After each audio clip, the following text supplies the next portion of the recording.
Namaskar and welcome to Sansad TV. I'm Rajiv Kumar Singh and you are watching House Highlights, the program where we bring you a concise snapshot of the proceedings in the two houses of parliament, the Lok Sabha and the Rajya Sabha. Before we get into the details, let us first take a quick look at the headlines. Registration of farmers underway in 19 states, informs the Agriculture Minister Shivraj Singh Chauhan in the Rajya Sabha.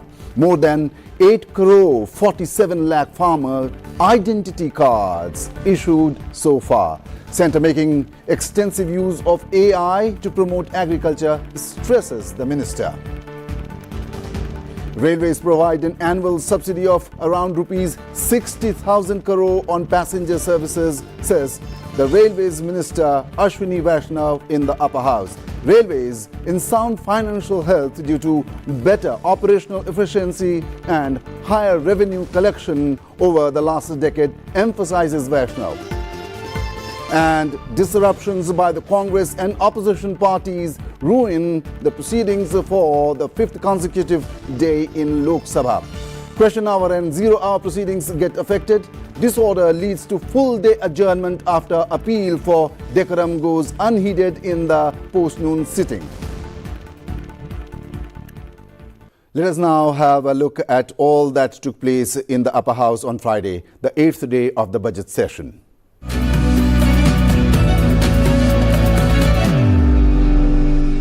Railways Minister Ashwini Vaishnav said that Indian Railways is currently providing a subsidy of nearly rupees 60,000 crore on passenger services, which is around 45% of the cost of travel.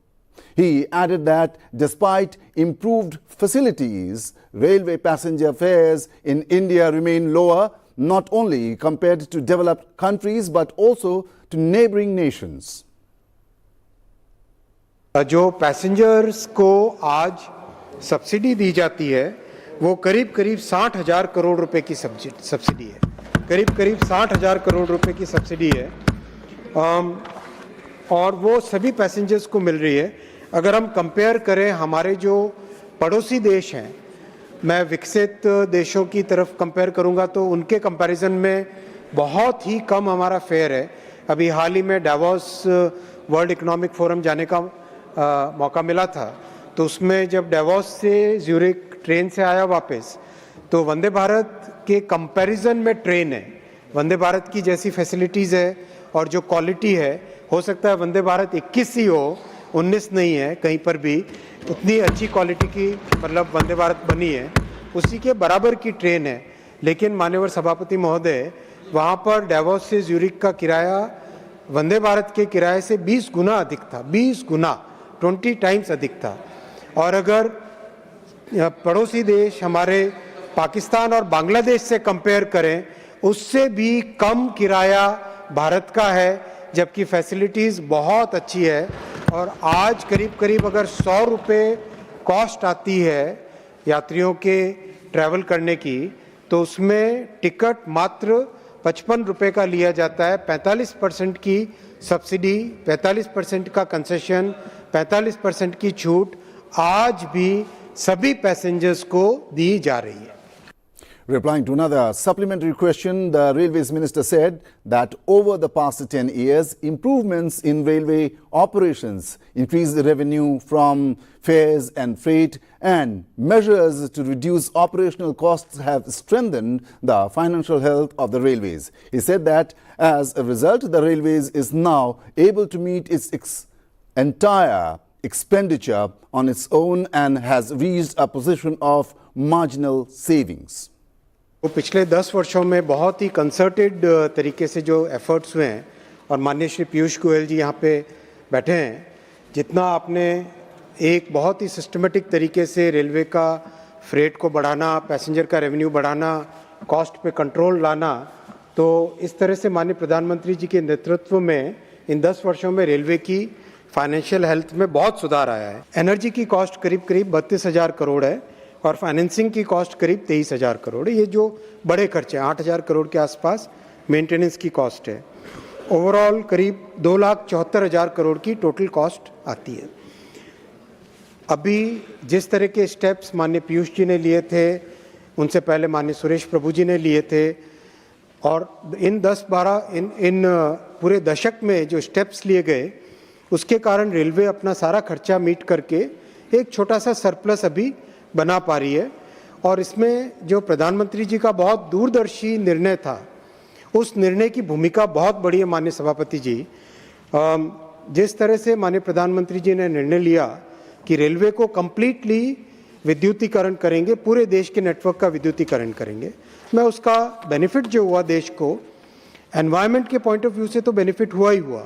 Diesel के comparison में electrical system का environmental impact करीब करीब 95% better होता है, 95%। लेकिन जो financial benefit हुआ वो भी आपके माध्यम से रखना चाहूँगा। एनर्जी की कॉस्ट, एनर्जी में डीजल और इलेक्ट्रिकल एनर्जी दोनों मिला के जो कॉस्ट आती है वो 4 साल पहले करीब करीब 37,000 करोड़ थी, 37,841 करोड़। वो कम होके अब 32,000 करोड़ रह गई है, 32,400 करोड़, जबकि ट्रैफिक करीब करीब 400 मिलियन टन अधिक हुआ है। तो ये जो माननीय प्रधानमंत्री जी ने दूरदर्शी निर्णय लिया इलेक्ट्रिफिकेशन करने का, उसके डबल बेनिफिट हुए। एक तो एनवायरमेंटल बेनिफिट हुआ और फाइनेंशियल बेनिफिट भी हुआ। Farmer registry work is currently underway in 19 states across the country, and so far 8 crore 47 lakh farmer identity cards have been issued. This information was given by Agriculture and Farmers Welfare Minister Shivraj Singh Chauhan in the Rajya Sabha while replying to supplementary questions during question hour. और इसलिए किसान की हालत बदलने के लिए हमने कृषि के लिए डिजिटल पब्लिक इंफ्रास्ट्रक्चर के निर्माण की घोषणा की है। जब उधर की सरकार थी तब केवल कागजों पे काम होता था। मोदी जी के नेतृत्व में तो डिजिटली किसानों की स्थिति बदलने के युद्ध स्तर पर काम किए जा रहे हैं। और इसलिए हमने किसान रजिस्ट्री बनाने का फैसला किया। और किसान रजिस्ट्री में मुख्य रूप से हम फार्मर आईडी बनाने का काम कर रहे हैं। अब हर एक किसान का भारत के एक अलग पहचान होगी। माननीय सभापति महोदय, उसके पास जितनी जमीन है उस जमीन का विवरण, जमीन में बोई गई फसलों का विवरण, उसके पास जो पशुधन है उसका विवरण, उसके परिवार में जितने सदस्य हैं उनका विवरण, ये सारी जानकारी रहेगी। और जैसा माननीय मयंक कुमार नायक जी पूछ रहे थे, अब तक देश के 19 राज्यों में किसान रजिस्ट्री तैयार करने की प्रक्रिया प्रगति पर है। और मुझे बताते हुए प्रसन्नता है, अब तक 8 करोड़ 47 लाख से अधिक किसानों की आईडी बनाई जा चुकी है। किसान रजिस्ट्री के लिए भूमि रिकॉर्ड का डिजिटल होना जरूरी है। राज्यों में भूमि को रिकॉर्ड को डिजिटल करने का काम लगातार चल रहा है। 19 राज्य है जिनमें किसान आईडी बन रही है। आंध्र प्रदेश, असम, बिहार, छत्तीसगढ़, गुजरात, हरियाणा, हिमाचल प्रदेश, कर्नाटक, केरला, मध्य प्रदेश, महाराष्ट्र, उड़ीसा, पंजाब, राजस्थान, तमिलनाडु, तेलंगाना, त्रिपुरा, उत्तर प्रदेश, उत्तराखंड, इनमें काम जारी है। ये 3 राज्य गोवा, सिक्किम, जम्मू कश्मीर, इनमें किसान रजिस्ट्री का काम हम शुरू करने जा रहे हैं।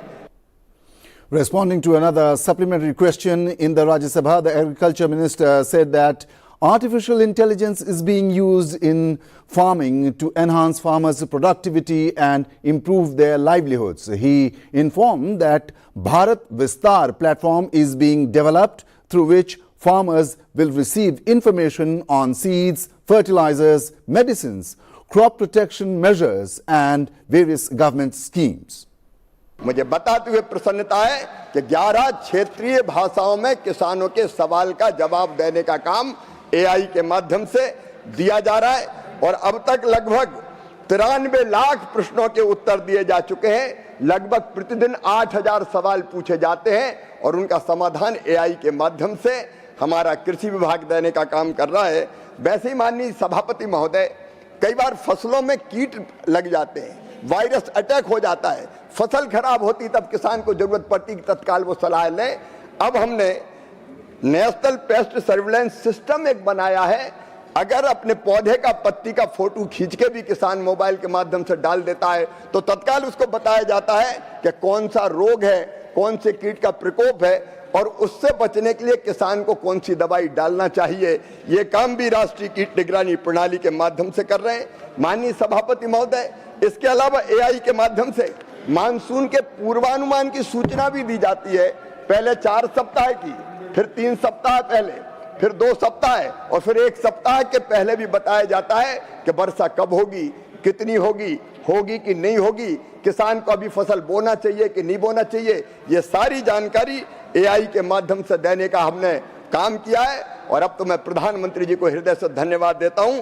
भारत विस्तार करके एक नया प्लेटफॉर्म बनाया जा रहा है, ये सारे प्लेटफॉर्म को एकीकृत एक जगह करेगा और किसान की हर समस्या, चाहे वो योजनाओं की जानकारी हो, चाहे अच्छे बीज हो, खाद डालने की बात हो, रोगों के नियंत्रण का मामला हो, कब फसल बोए कब फसल ना बोए या योजनाओं का कैसे लाभ ले, इसके लिए कहीं भटकने की जरूरत नहीं है। वो केवल सवाल पूछेगा और भारत विस्तार के माध्यम से उसको उत्तर मिल जाएगा, वो अपनी खेती को बहुत बेहतर कर पाएगा और ये टेक्नोलॉजी का इस्तेमाल करके मोदी सरकार कर रही है। During the zero hour in the Rajya Sabha on Friday, members raised important issues concerning their states and the country at large. MP Sumitra Valmiki demanded that employees in both the government and private sectors be provided with elder care leave on the lines of child care and maternity leave. मैं सरकार से आग्रह करना चाहती हूँ कि मातृत्व maternity और पितृत्व पैटर्निटी और अध्ययन अवकाश स्टडी लीव की तर्ज पर सरकारी और निजी दोनों क्षेत्रों में 45 दिनों का अवकाश बहुत आवश्यक है। महोदय, यह अवकाश 60 वर्ष से अधिक माता पिता के लिए गंभीर बीमारी के कारण उन परिवार में उन बच्चों को मिलना चाहिए। MP Rajiv Shukla called for a clear policy framework and accountability mechanism for social media platforms. मैं विनम्र आग्रह करता हूं सरकार से विषय पर कि स्पष्ट नीति लेकर आए, ऐसी नीति जिसमें अभिव्यक्ति की स्वतंत्रता भी सुरक्षित रहे और गलत सूचना फैलाने वालों की जवाबदेही भी तय हो। ऐसी नीति जिसमें कंपनियों की पारदर्शिता, कंटेंट मॉडरेशन की समीक्षा, ग्रीवांस रिड्रेसल की मजबूती और भारतीय उपयोगकर्ताओं की डिजिटल सुरक्षा पर ठोस कदम उठाए जाएं। सभापति जी, सोशल मीडिया केवल मनोरंजन का मंच नहीं है, यह जनमत निर्माण का सबसे प्रभावशाली माध्यम बन चुका है। MP Subhash Barala demanded a ban on advertisements that entice children to consume packaged and canned unhealthy food products. सरकार से आग्रह है कि बच्चों को लक्षित विज्ञापनों पे रोक लगे, पैकेट पर स्पष्ट चेतावनी लेबल हो, स्कूल व आंगनबाड़ियों में पारंपरिक और मोटे अनाज को बढ़ावा दिया जाए तथा ईट राइट इंडिया और मिलेट मिशन को मजबूत किया जाए। मान्यवर, अमेरिकन साइंटिस्ट की एक रिसर्च के आधार पर एक पेपर पब्लिश हुआ है और यह paper addiction science, public health history और पॉलिसी से सबूतों को मिलाकर दिखाता है कि कितने अल्ट्रा प्रोसेस्ड फूड को जानबूझकर उसी इंडस्ट्री प्लेट बुक का इस्तेमाल करके बनाया गया था जिससे मॉडर्न सिगरेट बनी। इसके कारण से ये बच्चों के अंदर लत बनता जा रहा है। उसी प्रकार से और यूनाइटेड किंगडम के उदाहरण से हमें सीख लेते हुए भारत में भी कड़े नियम बनाने चाहिए। स्वस्थ बच्चे ही विकसित भारत की मजबूत नींव है। MP Sadanand Mahalu Shet Tanawade raised the issue of tourists falling victim to cyber fraud at tourist destinations. This is a serious issue affecting tourist safety, causing financial losses, running into hundreds of crores and damaging Goa's reputation as a safe tourism destination. In today's digital age, protecting tourists online is as important as ensuring their physical safety. Protecting the digital safety of tourists is essential to safeguard India's tourism economy and our global image. Chairman Sir, I urge the government to take strong action by enforcing strict norms and ensuring real-time monitoring and takedown of fraudulent platforms. MP Mithilesh Kumar demanded the appointment of caretakers in gaushalas across the country. इसलिए मैं आपसे एक निवेदन करना चाहता हूं कि जो गौपालकों को वेतन मिलता है अधिकारियों के द्वारा उनको समय पर नहीं दिया जाता, इसलिए गौपालक गौ आश्रय छोड़कर चले जाते हैं। कोई सरकार से मैं इस विषय को गंभीरता लेते हुए मांग करूंगा कि वहां पर गौ पालकों के लिए अस्थायी रूप से नियुक्ति करने का कोई व्यवस्था करेंगे।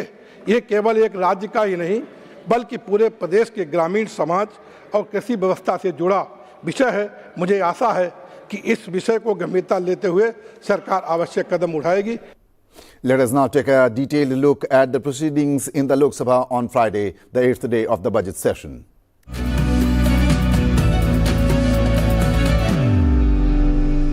The Lok Sabha assembled at its usual time at 11 a.m. on Friday. The Speaker announced that question hour would commence. However, before any question could be taken up, the opposition, as on the previous 4 days, began sloganeering and disrupting the proceedings of the House. The Speaker informed members that over 19 hours and 13 minutes had already been lost due to repeated adjournments in recent days. He appealed for decorum to be maintained. However, the appeal had little effect on the protesting opposition members and the House was adjourned until 12 noon. प्रश्नकाल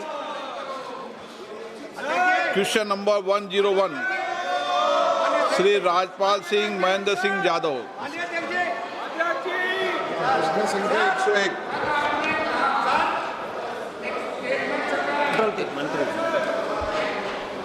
माननीय सदस्यगण,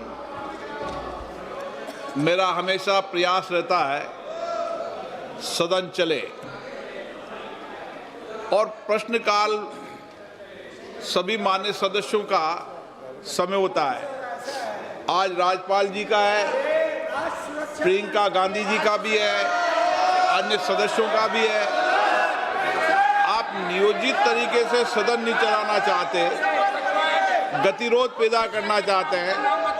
अभी तक 19 घंटे 13 minute सदन का समय बर्बाद हुआ है। 140 करोड़ जनता की अपेक्षा रहती है सदन चले, चर्चा हो, संवाद हो, लेकिन आप सभागृह की मर्यादाओं को समाप्त कर रहे हैं और देश की जनता सदन को चलती हुई देखना चाहती है। आपसे भी ये अपेक्षा करती है। पोस्टर और नारेबाजी के लिए आपको नहीं भेजा है, आपको चर्चा के लिए भेजा है। अगर आप सदन नहीं चलाना चाहते, नियोजित तरीके से गतिरोध पैदा करना चाहते हैं, सभागृह की मर्यादाओं को समाप्त करना चाहते हैं, तो मैं सदन चलाने ऐसा सदन में नहीं चला सकता। आप जाना चाहते हैं, चर्चा करना चाहते हैं प्रश्नकाल पर, नहीं करना चाहते। माननीय सदस्य प्लीज, माननीय सदस्य विदेश मंत्री जी बात मत करिए इनसे। माननीय सदस्य चलिए बैठिए इधर। कोई भी माननीय सदस्य इधर से उधर जाकर बात नहीं करेगा। सदन की मर्यादा बनाए रखो। सदन की कार्रवाई आज 12 बजे तक के लिए स्थगित की जाती है। As the House reassembled at 12 noon, the chair first informed the members that the Speaker had rejected all adjournment motions. He then asked for important ministries and department-related papers to be tabled in the House. The papers laid in the Lok Sabha on Friday included those from the Ministries of Health and Family Welfare, Law and Justice, Ministry of Ayush, Ministry of Chemicals and Fertilizers, Ministry of External Affairs, Ministry of Ports, Shipping and Waterways, and Ministry of Defence.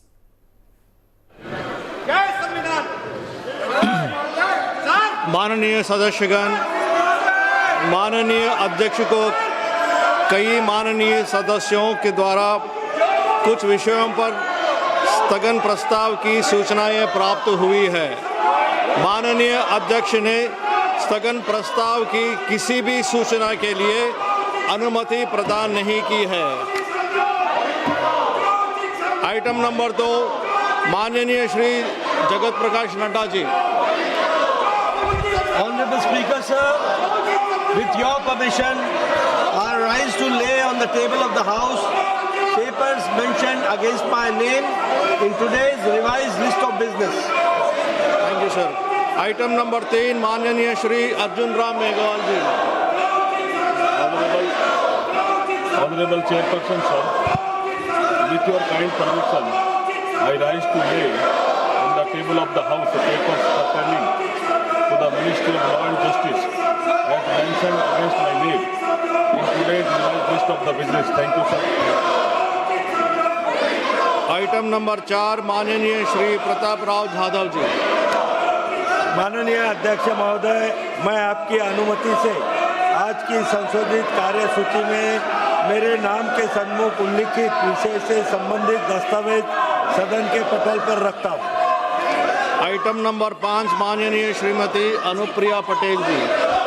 Chairman, sir, with your permission, I rise to lay on the table of the House papers listed against my name as to number 5 in the revised list of business. Item number 6, माननीय Shri Kirtivardhan Singh ji.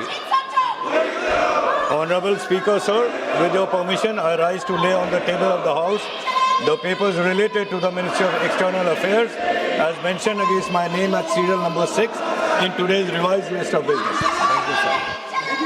Item number 7, माननीय Shri Shantanu Thakur ji. Honorable Speaker, sir, with your kind permission, I rise to lay on the table of the House the papers mentioned against my name, serial number 7, on today's revised list of business. Thank you sir. Item number 8, माननीय श्री अर्जुन राम मेघवाल जी। Thank you, Honorable Chairperson, sir. With your kind permission, I rise to lay on the table of the House papers pertaining to the Ministry of Defence as mentioned against the name of my colleague, Shri Sanjay Seth, as per today's revised list of business. Thank you, sir. Two ministers made statements related to their ministries in the Lok Sabha on Friday. Annapurna Devi made a statement regarding demands for grants 2025-26 pertaining to the Ministry of Women and Child Development. Later, Anupriya Patel made a statement on reports of the Standing Committee on Health and Family Welfare on the implementation of Pradhan Mantri TB Mukt Bharat Abhiyan. Item number 9, माननीय श्रीमती अन्नपूर्ण देवी जी। आदरणीय अध्यक्ष महोदय, आपकी अनुमति से लोकसभा के कार्य संचालन और प्रक्रिया के नियम 73A के प्रावधानों के अनुसरण में मैं शिक्षा, महिला, बाल, युवा एवं खेल संबंधी संसदीय स्थायी समिति की रिपोर्ट अनुदान मांगों पर महिला एवं बाल विकास मंत्रालय से संबंधित 365वीं रिपोर्ट की सिफारिशों टिप्पणियों के कार्यान्वयन की स्थिति के बारे में हिंदी एवं अंग्रेजी में अपना वक्तव्य सदन के पटल पर रखती हूँ।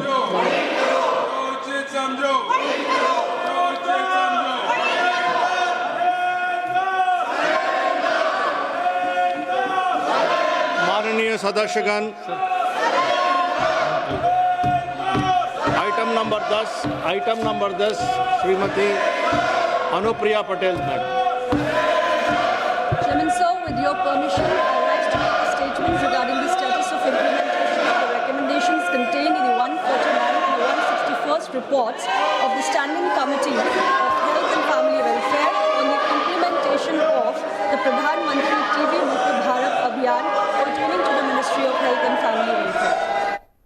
Disruptions caused by opposition kept the House in disorder. The chair tried to pacify the protesting members as this did not have the desired effect and pandemonium continued in the lower house. The chair was forced to adjourn the Lok Sabha for the day.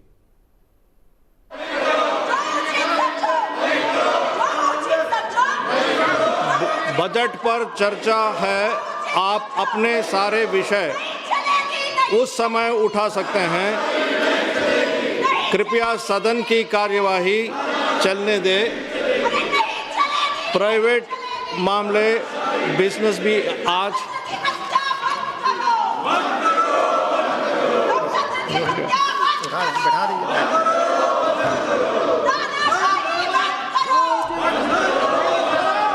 आप अपनी अपनी जगह पे बैठ जाइए। आप अपनी अपनी जगह में बैठ जाइए। अपने आगे कार्यवाही चलाना है। आप अपने अपने जगह में बैठ जाइए। आप बैठिएगा आगे कार्यवाही चलाना है। आप नहीं चाहते कि आप बोलें, आप नहीं चाहता कि आपको मौका मिले बोलने के। नहीं, हम आपको मौका देना चाहते हैं बोलने के लिए। आप नहीं चाहते कि कार्यवाही आगे चले। You don't want the business, you don't want the house to run its business. No, please, I'm requesting you once again. You are not supposed to exhibit these posters. This is against the rules. ये नियम के विरुद्ध है। ये आप ऐसे placards लेके आके नहीं दिखा सकते हैं। नहीं, आपको कई बार बोल चुके हैं, कई बार आपको बता चुके हैं कि you can not exhibit, you can not bring exhibits. Kindly put down the exhibits. Let the house run. Let the house run. Please put down the exhibits. Go back to your seats, please. I'm again requesting you. आप नहीं चाहते हैं कि house चले. You don't want the house to proceed. You don't want the business of the house to proceed peacefully.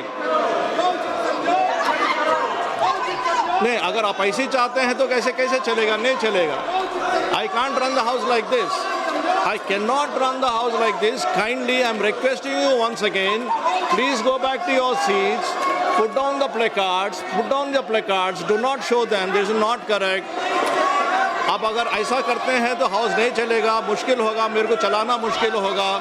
सभा की कार्यवाही सोमवार दिनांक 9 फरवरी 2026 को प्रातः 11 बजे तक के लिए स्थगित की जाती है। That is all we have in this episode of House Highlights. We will keep you abreast with the proceedings of the Parliament during the budget session. Thanks for watching Sansad TV.